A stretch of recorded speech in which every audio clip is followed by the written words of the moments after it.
Well, hello there. I'm Kaz. You know, for as beloved as the Final Fantasy series is, there's never been a general agreement on which title is the best.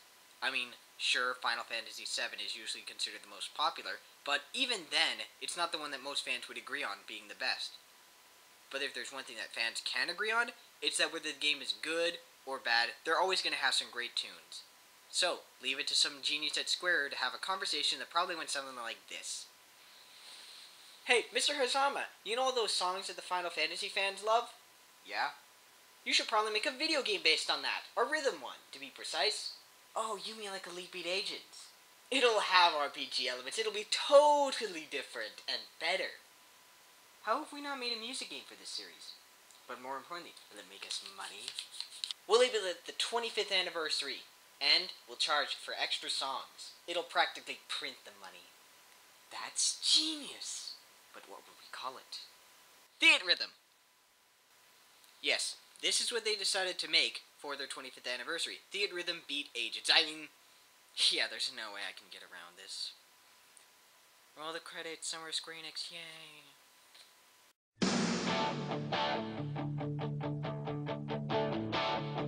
I got my first real six-string, bought out the 5 and dime. Okay, so it's a little odd to start this review off with a non-Square Enix game, but I don't feel I could do justice to this review if I didn't mention it. Elite Beat Agents was a DS game released in 2006 to critical, but unfortunately not commercial success. Since then, it's been imitated several times with games like Michael Jackson The Experience and Gabrielle's Ghostly Groove, but has never been surpassed. And here's another one, Theatrhythm Final Fantasy. Now be prepared, as I am going to be comparing this game to Elite Beat Agents. But with that said, let's get on with this. What's the plot like? Oh yeah, that's right, there is no plot. And this is really disappointing. I mean, the most we get is something about Rhythmia in the Land of Chaos or something like that. But there's no coherent narrative. And the Final Fantasy series is known for telling some of the best stories in all of gaming. Elite Beat Agents may not have had a coherent tale, but each song was in itself a story, like a mini-comic, with style and charm that carried throughout the entire song.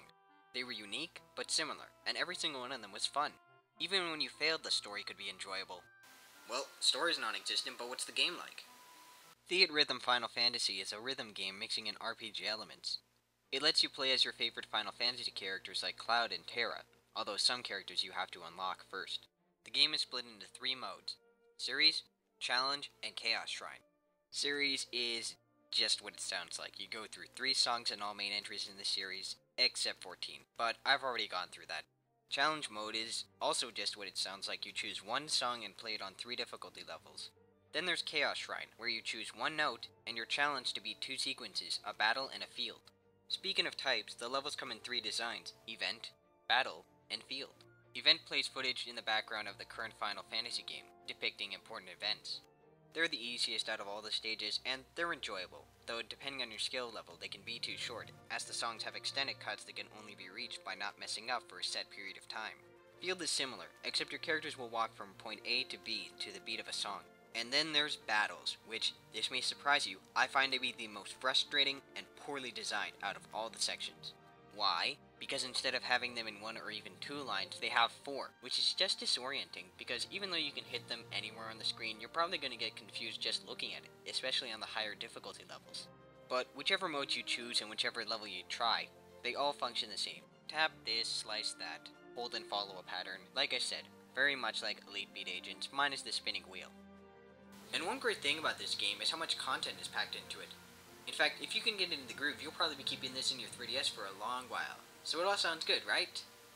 Well, unfortunately, there are 3 big problems. Problem number 1. Whenever you get hit on the field stages, the circle will automatically set back to the middle of the screen. If you're in the middle of a pattern, you're going to take multiple hits. I've actually died on some of the higher difficulties because of this flaw. And that's ridiculous. How is that fair? Problem number 2. The RPG elements just aren't that well developed. They're underused, not to mention they barely change the game. When you're on higher levels, you might notice a slight difference. You can take 1 or 2 more hits, but aside from that, they're basically useless. But the biggest problem for me, problem number 3, is that the top screen and the bottom screen are used for different functions. The top screen displays what you're supposed to do, but the bottom screen is where you're supposed to tap. And yes, you can tap wherever you want, that's fine, but it's incredibly disorienting for one, as I said before. Not to mention, it's frustrating on some of the boss battles. Yeah, I guess that if you put it on the same screen, then it would have been difficult, but if they had changed those 4 circles into one line, there wouldn't be a problem. And then there's the Day 1 DLC. Now, my stance on DLC has always been this. 1. DLC should not be launched Day 1, especially if you're going to make your customers pay for it. And 2. DLC should expand on the game's universe, or add something significant to the gameplay. Theatrhythm does none of that. 8 songs, 99 cents, go buy 'em.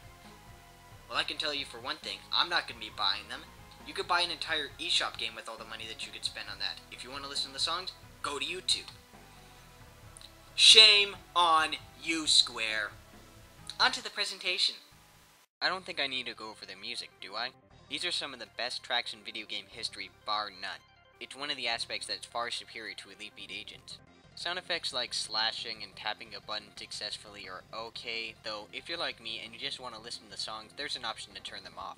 Now the graphics, which I can tell is something that many people are either going to love or hate. Some have said that they're too simple, which I agree with, but it's still very charming with its chibi art style, and while nothing groundbreaking, it looks quite nice. This is one of those games where you're going to turn the 3D off, because Theatrhythm Final Fantasy doesn't really use it. Character animations at times can look a little stiff, but notes being hit correctly are a pretty flashy effect. In short, the game looks the part, and I don't have to say any more about the music. It literally speaks for itself. For Final Fantasy's 25th anniversary, this game could have been a lot better, but to be fair, they tried something original instead of remaking Final Fantasy for the 20th time, so I'll give them that. As a music game, it works fine. It's just not as good as Elite Beat Agent. It doesn't have the polish that that game did. Not to mention, what it tries to differentiate itself with comes off as kinda useless. Still, Theatrhythm Final Fantasy gets a score of 7 out of 10 for me.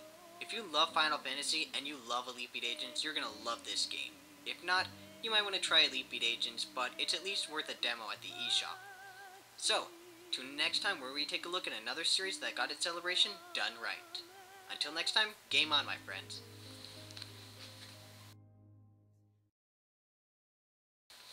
Oh, by the way, Nintendo, in case you're thinking of, doing this with one of your own series, might I suggest...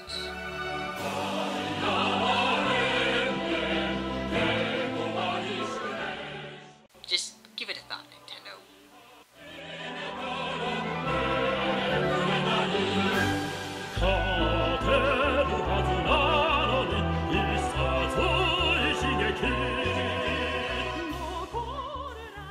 There has to be something else inside here for the fans.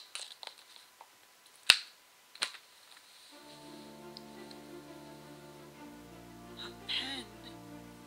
And stickers! This is what we get?